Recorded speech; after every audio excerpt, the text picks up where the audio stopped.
And thank you for joining us here at 6. I'm Dave Wagner. And I'm Carolina Lee. Great to have you with us. It has been 5 years since a 17-year-old Bay Area teenager passed away from a drug overdose. Today, her family says they now have closure after the person who sold her the deadly drugs pled guilty to manslaughter. For months, 10 Investigates has been looking at the death by distribution law in Florida as part of the series Overdosed.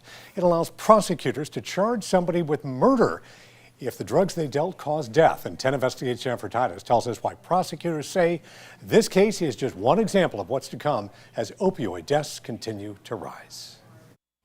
She's missed every day. Cliff and Dawn Golden have spent the past 5 years waiting for closure after their daughter Katie died from a drug overdose at just 17 years old. When your daughter dies of drugs, people like to blame the parents and the child. And there was a guy selling poison to kids. That guy, prosecutors say, was Garland Layton. He was facing first-degree murder charges after he was accused of selling Katie heroin back in 2017. But days before his trial was set to begin, he pled guilty to manslaughter. It is justice for Katie. Right now, the Hillsborough County State's Attorney's Office has 7 other people facing the death by distribution charge.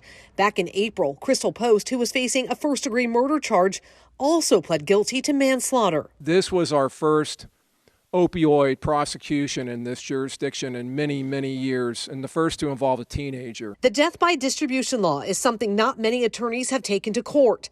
Back in March, we questioned then State Attorney Andrew Warren about these cases and why, with so many overdose deaths, there's only been 9 people charged with death by distribution. He told us they've used the charge the most in the state. These cases are really hard for law enforcement to even start an investigation, much less come to a prosecutor to finish that prosecution. There's often no witnesses.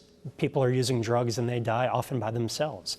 There's often no paper trail. There are not receipts and clear records of where the drugs came from. And with Layton's plea, Assistant State Attorney Scott Harmon says to expect more dealers faced with a murder charge as opioids like fentanyl continue to take lives in Tampa Bay. And we're going to seek significant time in prison for these dealers and distributors. And with the manslaughter plea, Layton will be spending the next decade behind bars. The Assistant State Attorney telling us he hopes to send a message to the entire community that if you sell deadly drugs, they will prosecute.